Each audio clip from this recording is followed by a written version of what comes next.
The Empire rose from the ashes of both the CIS and the Republic, and this was due to the fact that Darth Sidious was playing both sides in the war. Now, the leaders of the CIS, being both the Parliament and the Council, likely had no idea just quite how their situation would end, but we do have to assume the majority of them believed that the Separatist alliance would exist freely in its own section of the galaxy, away from the big government of the Republic. So this does beckon the question, what if the Separatist alliance survived and existed at the same time as the Galactic Empire? Now, I do want to start by saying that this is basically impossible. Simply put, Palpatine would never allow the Separatists to control their own sections of the galaxy, as it is a direct affront to his own power. Not only this, but the Empire needed to defeat the Separatists to prove how strong it was and gain support for Palpatine declaring himself Emperor.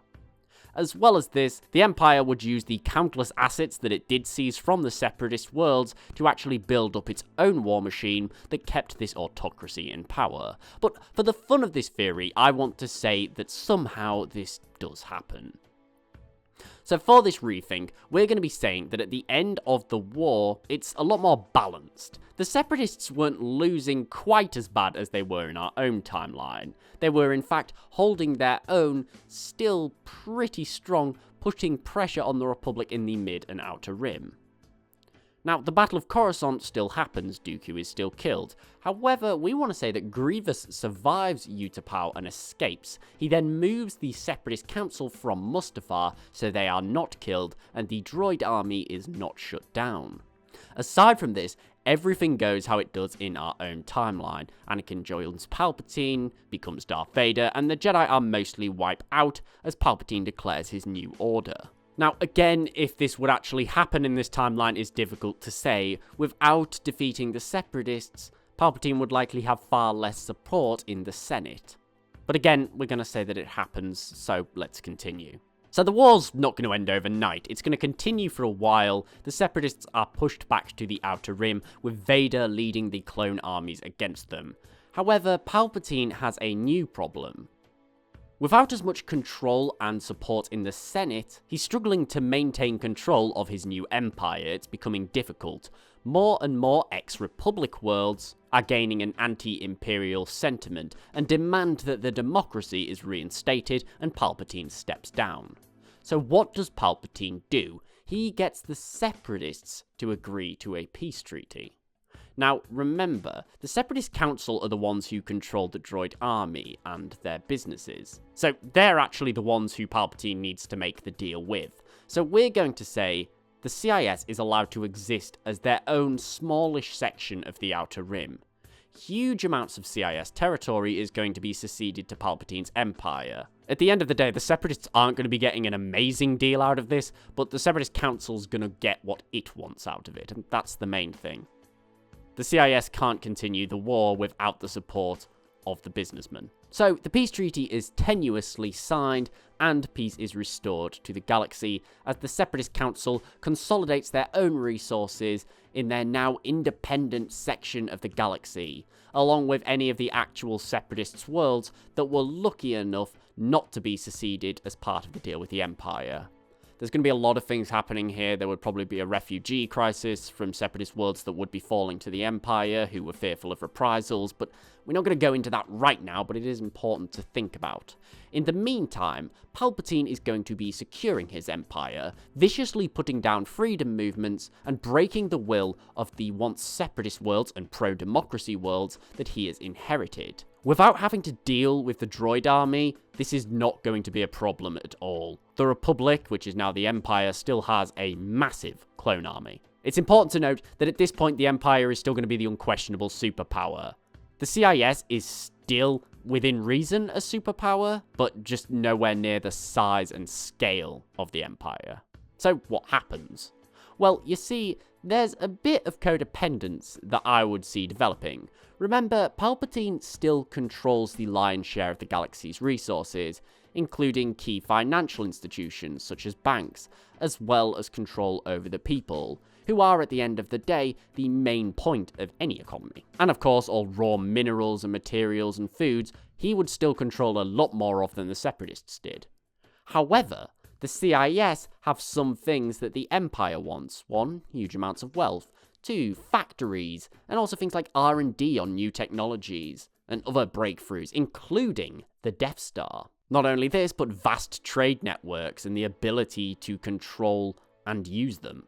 So the two galactic superpower governments would need to work together tenuously, and this is going to go one of two ways in my opinion. Either 1, the Separatists work cooperatively with the Empire will lend them money, sell them resources, and in return, the CIS will support the Empire with galactic trade and products, and effectively keep the galaxy's economy afloat. Now, in return, the Empire is content to leave the CIS alone. They will instead choose to expand out into the unknown regions and into wild space, and allow the CIS government to comfortably exist for the time being. And this would ultimately be very, very profitable for both. A big problem that the Empire's economy had was that since it was owned and ran by the autocracy itself, there was very little wealth generation. Its economy was firmly split between winners and losers. The Empire was both the biggest business and the biggest customer of everything, so very little profit was generated, which means very little wealth was created, which means very little wealth was spread across the galaxy. It's pretty easy to see that at the end of the day, when the Empire are the ones who own the mines, own the factories, own the shipyards, etc., they're not then going to charge the Empire huge amounts of money to build their ships. Realistically, all of these things were probably done interest-free, which is great for the Empire because it saves money, but also terrible for the entire galaxy's economy. However, since a lot of galactic trade and a lot of other commerce will be ran by a separate entity, the CIS in this timeline, it means that everything's going to run a little bit better. Profit will be generated. The CIS isn't just going to give the Empire things for free, and the Empire can't just take what it wants without paying for it. And that, at the end of the day, creates a far stronger and far more stable economy where people are able to make money and grow their wealth, which is a great thing.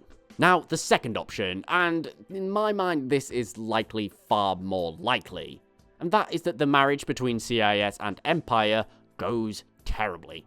The Separatists are greedy and continuously try to overcharge the Empire for goods, whilst refusing any form of taxes. In return, the Empire refuses to sell them resources and give them loans, which it can do because it controls majority of these resources. Effectively, the entire Separatist section of the galaxy is blockaded off, and a Cold War will effectively ensue, where both sides continuously build up their militaries to a point where the border between Separatist space and Imperial space is just a powder keg ready to explode. And it's very, very likely the person leading the Separatist side of this will be General Grievous. However, we should also note that the Separatist army will also be bolstered by Separatist citizens. And what is going to set off this tinderbox at the Imperial Separatist border? Well, this is what I'm thinking. The Empire's anti-alien agenda. The Empire used aliens as scapegoats constantly, and we need to remember that the CIS is primarily made up of alien worlds. As I said earlier, we would probably see a refugee crisis with people coming from ex-Separatist worlds wanting to flee the Empire. But we would also be seeing another refugee crisis forms of aliens who lived on alien worlds that have now been taken over by the Empire who want to escape persecution. Take, for example, the Mon Cala. Following the Imperials' takeover of the world, huge amounts of them fled, which is pretty understandable considering how the Imperials treat them. This means that there are going to be huge amounts of Imperial citizens who are going to try to join the Separatists. And the Empire is not going to like this, because as all of these people and worlds are trying to quickly get on board and join the Separatists, this means that much needed resources, weapons, soldiers, fleets, machinery, R&D, tech, is inevitably going to be leaving the Imperial side of the galaxy and going over to the Separatist side, which is very bad for them. And inevitably when this happens, conflict will arise. An example here again is the Mon Cala. Remember when the Empire took control of Mon Cala? The Mon Calamari took an entire war fleet of cruisers and went and hid them in deep space. Say this happens numerous times and the Mon Cala fleet goes into Separatist space, the Empire is not going to be happy about that at all.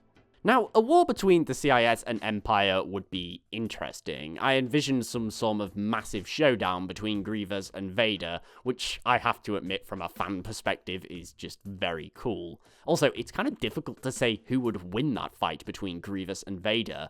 Remember, Grievous adapts to whoever he's fighting, and against an aggressive fighter like Vader, it would be very, very interesting to see how Vader could actually defeat the Kaleesh before the Kaleesh manages to adapt to Vader's fighting style. Now, despite all of that, I think, realistically, the Empire would win. For two main reasons. For one, they control far more of the galaxy, they control far more resources, and although the Separatists are insanely rich, they cannot outspend the Empire. The Empire has an autocratic grip on its entire space's economic backbone, so if they need resources, they just take them. It's not like when the Republic was fighting them and they needed to get votes, etc. The Empire just gets what it wants. And two, I find it very unlikely that the clone army will have been decommissioned, so it's more than likely that realistically the clone army would be expanded, made far bigger, because at the end of the day, Palpatine probably wouldn't want to go ahead and start using recruits from actually the known galaxy whilst the Separatists were still around. Needless to say, when you're trying to recruit people and your enemy is just manufacturing soldiers, it puts you at a bit of a disadvantage. Regardless, at the end of the day, a victory for the Empire would be bittersweet. The amount of damage this sort of war would cause would be immense, and there would be entire fleets, factories, worlds, and armies that would just be totally annihilated. We've said before, in these sorts of conflicts, no one wins. At the end of the day, the Empire would just be destroying resources that it would therefore then hope to take over, whilst destroying its own resources. And there's even bigger implications of this. The Empire's reign, in my opinion, would not last very long. You see, what this entire conflict between the Separatists and the Empire would look like to many, because it's very close to it, would be a war between humans and aliens outright. That was an underlining theme of the Clone Wars, but when it's so obvious like how it would be under the Empire, there's really no debating it. And this sort of a conflict arising would be one of the bloodiest civil conflicts that the galaxy had ever seen, and I really don't think anyone would win it. Ultimately, I think that this is a very interesting concept, a scary thought for sure. The Separatists surviving so long would eventually become a major liability for the Empire, but there is the potential for it to become an asset. But what do you guys think? Could this happen? And would it have gone well or badly for the Empire? And finally, just as a bit of a fun question, who would win in a fight between Grievous and Vader? Let me know in the comments below. Thank you for watching, I really do hope you enjoyed this video. If so, please remember to like, share and sub, as it is really appreciated and it helps the channel grow. Also, please don't forget to tick the bell and follow me on Twitter @TheLoreGuy to get regular updates whenever I do upload new content. But most importantly, thank you so much for watching, I really do hope you enjoyed, I hope you're all having a great day, hope you're all staying safe, and I'll see you next time.